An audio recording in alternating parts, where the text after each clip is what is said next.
A guerra entre Israel e Irã aponta para duas possibilidades: a continuidade dela por anos ou um ataque súbito e decisivo de uma das partes. Enquanto o Irã parece cauteloso, Israel tem feito alguns estragos e provocado perdas consideradas importantes para os iranianos, como um ataque que matou alguns dos seus principais comandantes. Agora, como é que eles conseguiram isso? Segundo o Ministério de Saúde iraniano, desde o início da guerra contra Israel, no dia 13 de junho, mais de 400 pessoas, a maioria civis, já foram mortas pelos ataques israelenses. E nesse momento em que você assiste a esse vídeo, sem dúvida, o número de vítimas é bem maior. Os ataques nessas guerras, em que a tecnologia tem sido uma grande aliada, normalmente vêm do céu, ou por meio de mísseis balísticos ou por drones. No segundo caso, o risco de ser atingido é ainda maior, uma vez que normalmente os drones voam baixo e não são detectados por radares, diminuindo as chances de serem abatidos. Ao atingirem seus alvos, com praticamente 100% de acerto, os resultados são dramáticos. Israel tem poder superior ao do Irã, independentemente do apoio que recebe dos Estados Unidos. O Irã, por sua vez, teria o apoio irrestrito da Rússia, e isso só não está acontecendo na prática porque a Rússia também está envolvida e bastante imersa, diga-se de passagem, em sua guerra quase particular contra a Ucrânia há 3 anos e meio. A Rússia não conseguiria, a não ser por meios não aceitos nem mesmo na guerra, como o uso de armas biológicas ou nucleares, travar essas duas frentes de batalha ao mesmo tempo. Seria suicídio. No entanto, há a China, que, segundo algumas fontes, tem dado um certo apoio ao Irã. Afinal, eles são parceiros comerciais. Eles fazem parte do BRICS, que, por sinal, inclui o Brasil. Até o momento, na verdade, a China não enviou qualquer material ou equipamento bélico ao Irã, como alguns têm dito nas redes sociais, mas têm condenado veementemente os ataques, especialmente os recentes, promovidos pelos Estados Unidos contra instalações iranianas, que os classificou como uma violação grave do direito internacional. Pequim tem reiterado a necessidade de um cessar-fogo imediato por todas as partes, com foco em Israel e o início de um diálogo. Além disso, a China tem se oferecido como um pacificador na região e enfatiza a importância de uma solução política e diplomática para a crise. Ao mesmo tempo, os chineses têm criticado as ações dos Estados Unidos, que, ao invés de procurar diplomacia, têm amplificado as tensões no Oriente Médio. A China é o maior parceiro comercial do Irã e um grande comprador de petróleo iraniano, o que a torna um ator importante na região. No entanto, apesar desses laços econômicos e do apoio diplomático, analistas apontam que a China não deve intervir militarmente no conflito. Isso se deve, em parte, ao desejo de evitar um confronto direto com os Estados Unidos e de manter suas relações com outros países do Golfo. E, por fim, juntamente à Rússia e Paquistão, a China propôs um projeto de resolução ao Conselho de Segurança da ONU, pedindo um cessar-fogo imediato e incondicional, mas não dá indício de que esteja ou pretenda fornecer suporte bélico direto ao Irã. Por seu turno, o Irã tem feito ameaças diretas aos Estados Unidos, dizendo que, se o país intervisse, sofreria as consequências. Até o momento, o que se tem visto não é um ataque do Irã diretamente aos americanos, mas sim ao próprio território israelense. Mesmo com grande parte de seus ataques interceptados pelo sistema de defesa de Israel, como o Domo de Ferro, o Irã já causou sérios impactos e estragos no solo inimigo, mas ainda não conseguiu dar o golpe final. Já Israel, entre outras ações, executou um ataque bastante ousado e inteligente, o qual resultou na morte de comandantes de alto escalão do Irã. E como é que isso foi feito? Bom, tudo começou com um planejamento tático muito bem elaborado. A tática do engano.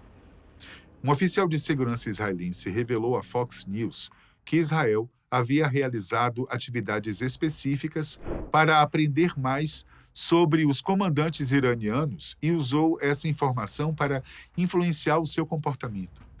O objetivo era atraí-los para uma reunião numa instalação subterrânea, a qual seria alvo de um ataque de precisão. E tudo foi planejado nos mínimos detalhes. para que os militares iranianos realmente pensassem em se tratar de uma reunião convocada pelos seus superiores. Em dias, as forças de defesa de Israel já tinham a informação de que a liderança da Força Aérea do Corpo da Guarda Revolucionária Islâmica, a IRGC, iria se reunir em um bunker subterrâneo para coordenar um potencial ataque contra Israel. Tudo exatamente pensado e calculado. A reunião tática ocorreu numa instalação subterrânea ou num bunker subterrâneo. A operação israelense mais ampla, nomeada de Operação Leão Ascendente, começou na madrugada de uma sexta-feira. As sirenes soaram em Israel às 3 da manhã, alertando os israelenses. O ataque mais amplo envolveu a Força Aérea Israelense, realizando uma quinta onda de ataques no oeste do Irã. Fontes também indicaram que Israel atacou 6 bases militares na área de Teherã, incluindo a base de Pashim, bem como edifícios residenciais em 2 complexos altamente seguros onde vivem altos oficiais militares e outras casas na área de Teherã, o que pareciam ser assassinatos direcionados.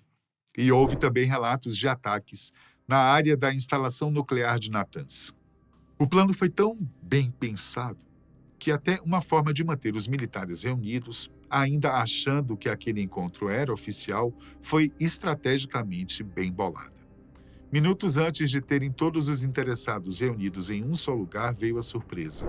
Caças F-15 e mais um míssil de precisão atingiram em cheio o local, resultando na eliminação de altos comandantes iranianos e algumas dezenas de pessoas, entre militares e gente ligada ao governo. A IDF anunciou a morte de Amir Ali Rajizadeh, comandante das Forças Aeroespaciais do IRGC, juntamente a outros oficiais superiores, incluindo o chefe do comando de drones e o comandante da divisão de defesa aérea. Também foram mortos Hussein Salami, o comandante da Guarda Revolucionária, e Fereydon Abbasi, ex-chefe da Organização de Energia Atômica do Irã. Esses comandantes eram alvos já procurados e foram especificamente mencionados no contexto da reunião do bunker. Em outras palavras, a armadilha foi realmente montada para esses comandantes. E diante desse ataque, como não poderia deixar de ser, um oficial de segurança iraniano disse a Reuters que Israel e Estados Unidos irão pagar caro pelo ataque israelense. Uma fonte israelense confirmou que, além desses, havia uma alta probabilidade de que o chefe do Estado-Maior do Exército iraniano, Mohammad Bagheri, bem como cientistas nucleares de alto escalão, como Mohammad Mehdi Taranchi, cientista nuclear e presidente da Universidade Islâmica Azad, terem sido eliminados no ataque. No Irã foi relatado, mas ainda não confirmado, que o chefe do Estado-Maior, Golan Ali Rashid, comandante do quartel-general central de Qatem al-Anbiya, o principal quartel-general operacional militar do Irã, também teria sido eliminado. Um alto funcionário iraniano disse que um complexo em Teherã, onde vivem altos comandantes militares, Sharak Shahid Malat, foi atacado e que 3 prédios residenciais foram demolidos. Em Natanz, na calada da noite, explosões sacudiram a região da instalação nuclear, local que já foi alvo de múltiplas ações de sabotagem atribuídas a Israel ao longo dos anos.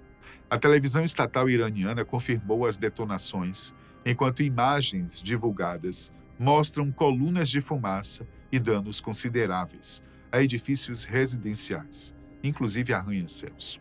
Segundo fontes citadas pelo canal saudita Al-Hadat, os ataques atingiram diretamente áreas sensíveis do programa nuclear iraniano, como a cadeia de produção de material atômico, a instalação de água pesada e outras estruturas associadas ao desenvolvimento nuclear do país.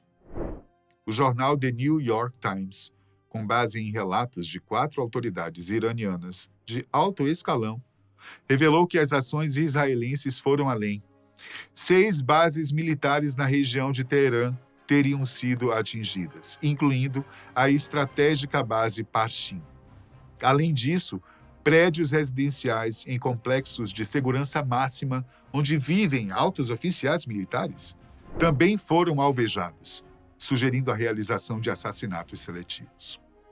Fontes israelenses, por sua vez, indicaram que os alvos dos ataques eram especificamente instalações nucleares e militares. Ressaltaram ainda que não há intenção de desestabilizar ou derrubar o regime iraniano, mas sim de conter avanços considerados ameaçadores à segurança regional.